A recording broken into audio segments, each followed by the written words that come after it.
Kanyang opinion po yun, ano? Siguro talagang ganun po yung abot ng kanyang ano, no, ng kanyang pag-unawa bilang isang ano, no, bilang isang politiko, sinasabing halal ng bayan. Pagka ganun po yung abot ng ano, no, ng kaisipan ng isang halal ng bayan, nakakatakot. Ako sasabihin ko na, hindi siya marunong mag-imbestiga. Sayang ang sweldo ng taong bayan sa kanya. Ito ang mga katagang binitawan ni former PDEA agent na si Jonathan Morales sa eksklusibong panayam ng SMNI News matapos ang ginawang pagtatanong sa kanya ni Senator Jingo Estrada sa ginawang public hearing ng Senate Committee on Public Order and Dangerous Drugs nitong nakarang araw. Sa nasabing hearing kasi, paulit-ulit na binabanggit ni Senator Estrada ang background ni Morales kaugnay sa serbisyo nito sa pambansang pulisya at sa kung papaano ito nakapasok sa Philippine Drug Enforcement Agency o PDEA. Let me invite you to who you are. Yes, Your Honor. You were admitted in the PNP when? 1993, Your Honor. Exact date? Hindi ko na... Di mo alam. 1993, Kailan ka natanggal? saan, Your Honor? Ha? Saan po, Your Honor? From the service? Sa PDEA po. PNP. Sa PNP po, yung sinasabi po ni General Lasso. Just answer my question. Kailan ka natanggal? When were you dropped from the rolls of the Philippine National Police? According to the information that I have received, you were dropped from the PNP on April 25, 1994. Meron pang ano yan, Your Honor, na restored yan, Your Honor. You were admitted, you said you told us 1993. Correct? Admitted in the PNP. Yes, Your Honor. Yes, Your Honor. You were dropped from the PNP roll on 1994, the same month. Na-restore. What? Hindi po ako, ano, no, hindi po ako familiar doon sa date. Kung itatanungin niyo po sa akin yung exact date, wala po sa akin yung eksaktong dokumento, Your Honor. Hindi mo alam kung kailan ka natanggal sa serbisyo? Your Honor, yung ganyang, ano, no, hindi, kailangan ko sa dokumento. Your Honor. Ako alam ko kung kailan ako nakulong eh. Yun po, Your Honor, sa inyo, no? Hindi mo alam kung kailan ka na-drop sa PNP? Totoo po, kasi kung pagbabasihan po natin ang dokumento, Your Honor, Your Honor. Ayon kay Morales, wala anyang nakuhang magandang impormasyon ang senador kaugnay sa tunay na issue kung bakit lumabas sa publiko ang mga dokumento ng PDEA na kung saan nakasulat sa report ang pangalan ni Pangulong Bongbong Marcos na sumisinghot ng white powdery substance. Hindi ganun ang pag-iimbestiga. Ako ba, mag-iimbestiga ako, pagagalitan ko yung iniimbestigahan ko. Wala akong makukuwang sustansya.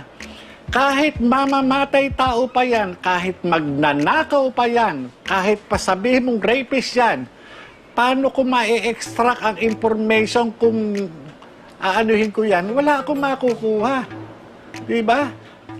Ayon kay Morales, nagtungo siya sa Senado bilang resource person at hindi isang suspect sa isang krimen. Resource person ako eh. Unang-una gusto ko nga linawin. Akusado ba ako? Suspect ba ako? Diba? Nandoon ako as resource person tungkol doon sa PDEA leaks. Bakit ako pinatawag? Dahil doon sa mga dokumentong lumabas. Dagdag pa ng dating PDEA agent na kung balak lang anya nitong siraan ang Pangulo ng Bansa, dapat ay noon pa niya ito ginawa nung tumatakbo pa lang ito sa pagkapangulo noong taong 2022 elections. Kung ako gusto ko lamang ay manira o ano pa man, di sana 2016 nagsalita na ako kung kani-kanino o doon sa mga kalaban niya. Di ba? Nung taong nandyan sa report na yan. 2022, nung tumatakbo siyang presidente, sana nilapitan ko na yung mga kalaban niya sa politika. Bakit hindi ko ginawa? Dahil hindi ako ganon. At yung mga impormasyon na yan, naiwan doon mismo sa Intelligence Investigation Service ng PDEA. Napilit nilang itinatanggi na meron. Nilinaw din ni Morales na hindi pa siya nakukulong kaugnay sa mga aligasyong ibinabato laban sa kanya. Paliwanag pa nito, bilang isang alagad ng batas, normal lang ang magkaroon ng kaso dahil mayroon talaga silang nasasagasaan dahil sa pagpapatupad ng batas. Wala po akong conviction. Ang totoo niyan, bilang alagad ng batas, normal na po sa amin ang magkaroon ng kaso. Kundi kamatayan, kaso. Yun po yun lang po ang pagpipilian mo talaga dahil magpapatupad ka ng batas. At sa pagpapatupad mo ng batas, talagang normal lang may magagalit talaga sa iyo. Tungkol naman sa sinabi ni Senator Jinggoy na hindi siya mapagkakatiwalaan, ay ito ang naging sagot ng dating PIDEA agent. Dapat pagka ikaw ay isang isang politiko, dapat talagang ito yung dapat malinis. Yung sinasabi ni Senator Jinggoy Estrada na ang isang katulad ko ay walang karapatan, 'di ba? Dahil hindi dapat pagkatiwalaan. Ang sabi niya, napakaraming kaso nitong tao na to. Sari-sari ang kaso, sari-sari ang naging kaso. Na hindi naman niya sinasabi na ako ay nananalo sa kaso at ako ay naaakwit. Ang tanong nga, sino sa aming dalawa ang talagang dapat na pagkatiwalaan? Yung bang may mga kaso o yung na-convict na ng hukuman? Bumuelta din si Morales patungkol sa sinabi ni Senator Jinggoy na pawang hearsay lang ang mga dinala nitong issue sa Senado. Ayon kay Morales, magkaiba ang utos sa hearsay lang. Anya, kaya hindi natuloy ang operasyon sa paghuli kay Bongbong Marcos noon, yun ay dahil sinunod niya lang ang utos ng nakakataas sa kanya at yun ay instruction at hindi hearsay. Ako, nung kausap ko yung aking opisyal at yun ang sinabi, sabi nga niya, naniwala ka naman. Sino ang gusto niyang paniwalaan ko? Yung janitor. Ang kausap ko, number 3 man ng PIDEA. Assistant Secretary, Deputy Director General for Operation. Hindi ko pa naniniwalaan. So yun yung hearsay? Hindi po hearsay. Totoo po yung kausap ko po mismo, yung aking Deputy Director General for Operation. At yung sinasabi na yun ay sinusunod namin. Kasi pinagkatiwalaan po ng presidente yan Inappoint ang presidente. Sabi pa ni Morales, ang dapat anyang ginawa ni Senator Jinggoy ay ipalabas kung gaano kalihitimo ang dokumento, kung tunay ba ito o hindi. Dahil ang naturang dokumento anya ay pilit na itinatanggi ng mismong PIDEA dahil ang kasalukuyang namumuno sa nasabing ahensya ay itinalaga mismo ng Pangulo na siya ring subject sa investigasyon. Ang ebidensya dapat lang i-authenticate kung sino yung sumulat o yung pumirma.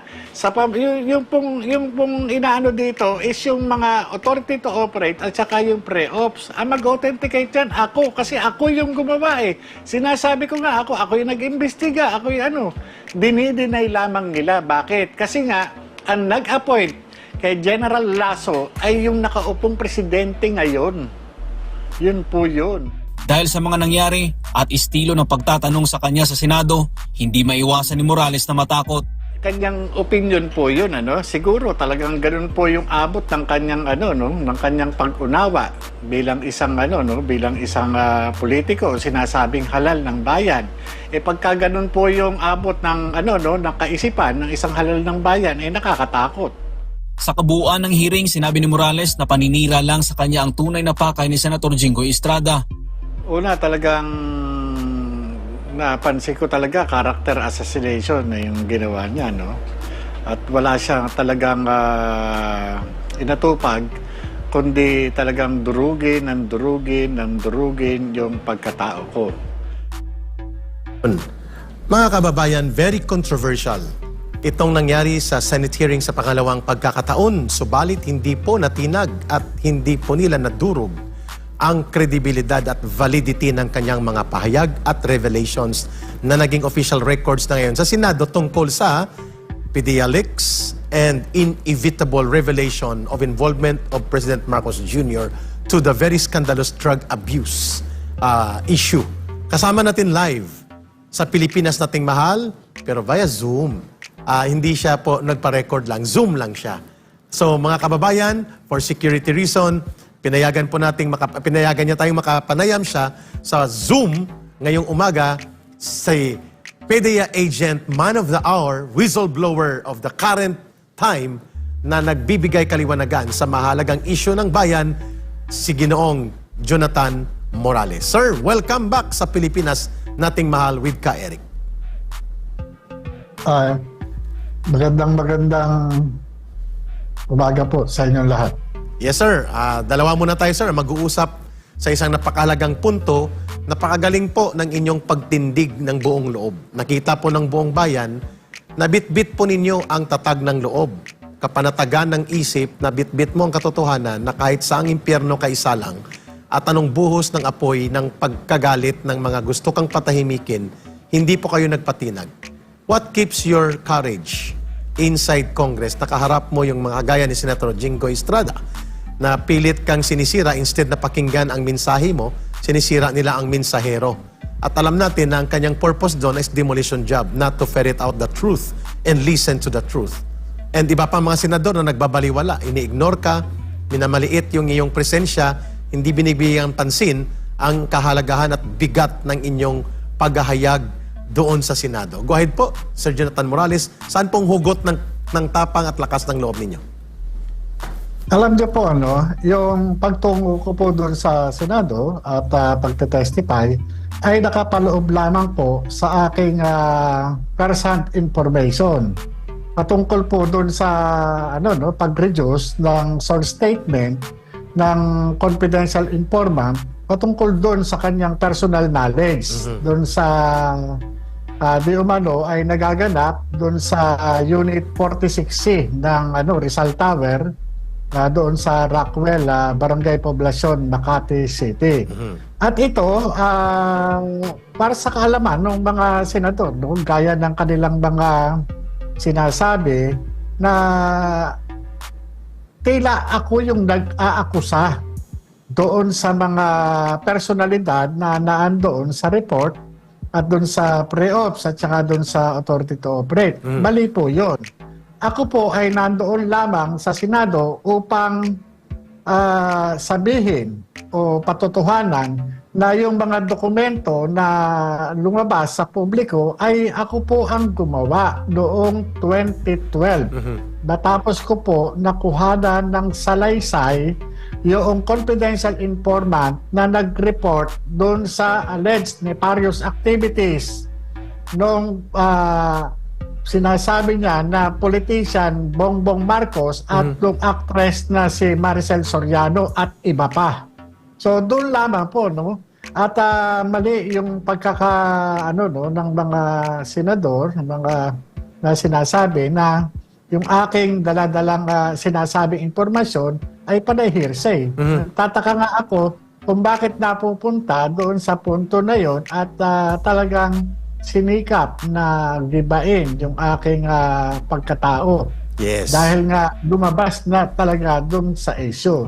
Yes, Ngayon, sir. doon sa Go. katatagan ng Ng loob mo. namalas ng mga tao sa akin dahil wala naman iba akong sasabihin kundi patungkol lamang doon sa aking personal information na ipinagkaloob ng confidential informant na merong personal knowledge. Yun lang po. Yun, klaro. Meaning to say, sir, kung i-reduce ko yung argumento na yan, yung courage and buong loob na ipinakita mo sa harap ng harassment and intimidation sa iyo, obviously, in-intimidate ka, tinaharas ka ni Senator Jingo Estrada. That's the way it should be looked at. Yun naman talaga.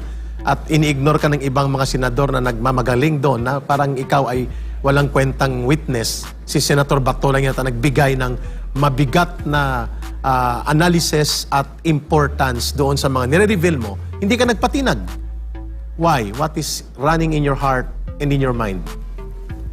Alam niyo po, bilang investigador, hindi naman po, yung mga ganong katanungan na irrelevant dun sa issue. Hindi naman po talagang dapat pinapansin yun eh. Ang importante, yung nakatutok dapat dun sa talagang issue. Ano ba talaga yung dapat natin ma-achieve dito? Kaya tayo nag-imbita ng mga resource person, halimbawa, kaya sila nag-imbita, dapat makuha nila yung sustansya ng issue. Bakit nailabas yung dokumento? Ano yung nilalaman ng dokumento? Yun po eh. Tama. Yun yung issue. Hindi yung babarilin, tatantarin yung yung nag-imbestiga. Yung bang kaya nga ang tanong ko eh. Tama. Yung bang nag-imbestiga ang nag-akusa? Yung bang nag-imbestiga yung nagsabi na itong si ganito, si ganyan? Hindi eh. Yung pagkakalabas ng mga pangalan ay doon po sa dokumento nagmula. Tama. Ito po yung nilalabas ng isang vlogger na si Maharlika. Ito pong pagkakalabas na ito ay illegal. No? Una ko pang sinasabi nung ma-interview ako nung si Maharlika na pagkakalabas niya ng dokumento na yon ay ipinagbabawal ng batas dahil ang nilalaman nun ay mga classified information. Correct. Ngayon, lumabas itong mga dokumento na ito sa publiko. Kaya ako talagang nandyan sa Senado upang patotohanan na yung dokumento na yan ay totoo. At itong dokumento na yan ay pirmado ko at yung pangalan na nandyan ay ako.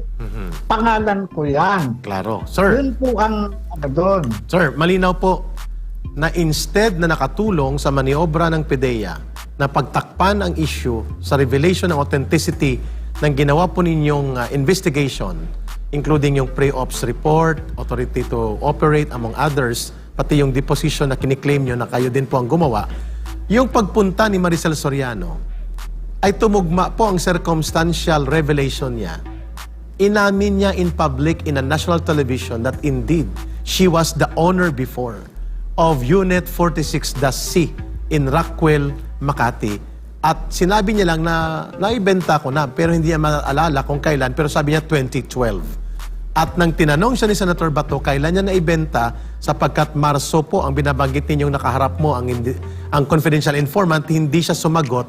And people now made to stand na tumutugma sa circumstansya, tumutugma sa physical evidence ang revelations ninyo. How important was that piece of revelation and admission of Maricel Soriano that indeed she was the owner and she was living there sa Unit 46C kung saan doon din po tumugma ang revelation ng confidential informant na nagaganap ang drug session involving the alleged personality noon na si Bongbong Marcos Jr. among others. Sir, your reaction to that Maricel piece of information?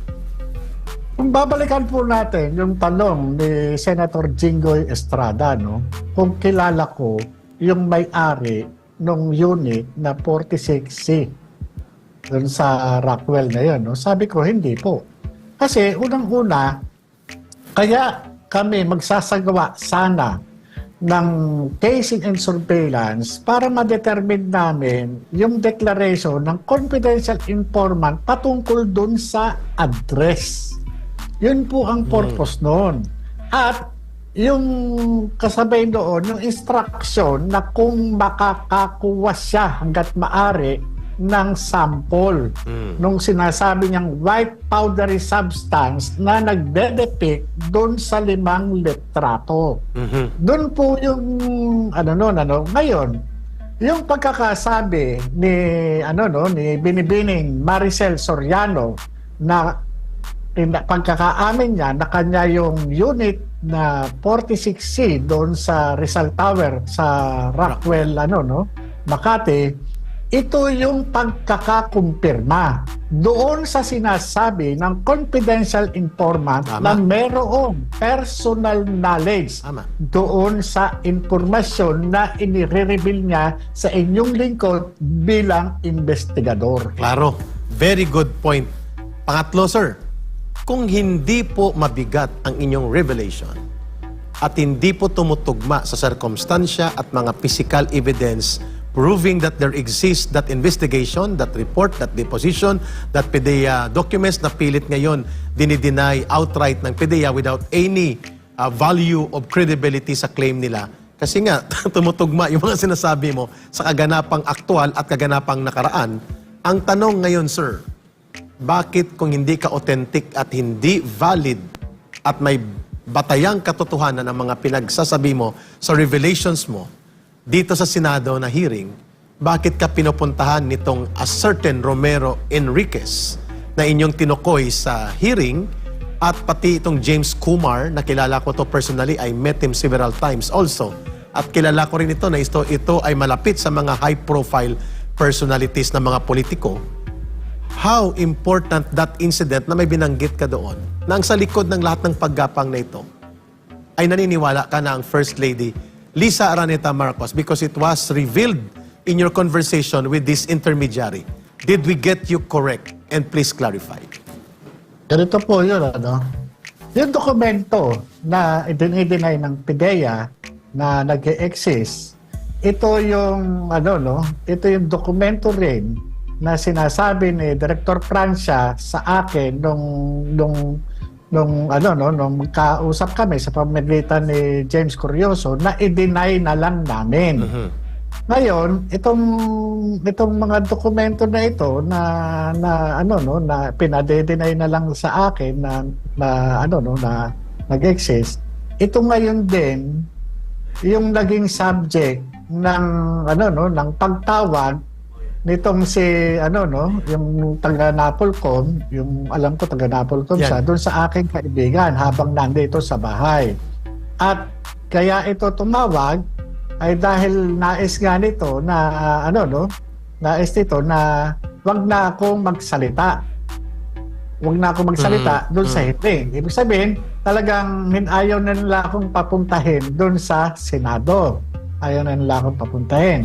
Ngayon, doon sa mga doon sa pag-uusap ng aking kaibigan na nagtungo sa bahay, talagang na-capture ito ng CCTV camera. Ayun. Doon sa bahay. Sa katunayan ay habang nag-uusap itong aking kaibigan, kausap yung taga Napolcom, kitang-kita doon sa cellphone yung muka ng kanyang kausap kasi nga video call. Video call. At doon may mga nabanggit na Bombay, nabanggit na James Kumar, Yun. may nabanggit na Lam at Lisa. Klaro. So, yung mga detalye na yon ay siguro at na lang na doon sa hearing. Yeah, we will. At yun nga, nagtataka nga rin ako at nagkaroon din ako ng ng pag-aalala dahil doon pa lang nagpapakita na mukhang ay apektado yung mga tao na nabanggit doon sa sa classified document na ipinalabas ni Maharlika. Yes, sir. Kaya nga sabi ko nga sa halip na investigador lang ako. Bakit ako yung talagang pinupuntirya? Dahil lang ba doon sa ako yung nag-imbestiga dito sa mga naging subject na ibinulgar ng confidential informant, ako yung dinudurog, wala naman din silang mapapala sa akin kung durugin man nila yung aking pagkatao sapagkat yan ay naisulat na at naibulgar na ng confidential informant. Dumating man yung panahon na ako ay patayin nila o iwala nila, lalabas at lalabas din dyan yung mga litrato na yan at yung deposition of witness na yun yung paglalahad ng confidential informant na naidokumento. Klaro. Sir, maganda po yung paliwanag ninyo. Regardless of personal circumstances that some senators and some sectors na partisan dito sa interest ng administrasyon would like you na ma-demolish ka, tama ang banggit ninyo, irrelevant yung pagkatao mo. Circumstantially, kung ano man yung mga kinaso sa'yo, hindi yun ibig sabihin na nawawala ang bearing of validity na ikaw ang nag-imbestiga sa partikular na kaso na ito at ang kasong ito ay nag-i-involve ng proseso ng iyong trabaho bilang PDEA investigating officer. During that time, regardless of other attacks against you, irrelevant yun to the matter at hand na nire-reveal ninyo. Tama po kayo. Ngayon, sir, ang tanong ng taong bayan ay ganito. Na-preserve po ba ninyo ang mga ebidensya ng panggagapang ng intermediary na ito? At handa po ba kayong in case na ito ay ma-reveal to the national public attention via Senate hearing na dapat matuloy ito sa May 13 as scheduled last time at kayo po ba ay nabigyan na ng karampatang Senate security support for you and your family to preserve the value of your safety para magpapatuloy po ang mabigat na mga revelations na kaya niyong maibigay sa atin sa Senado. Go ahead po, Sir Jonathan. Yung mga yung mga kopya ng CCTV na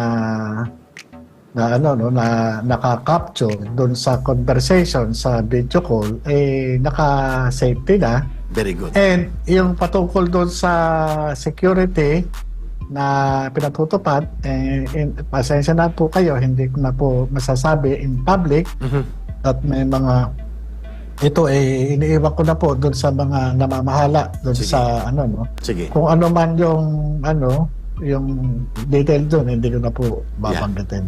Understood po, sir.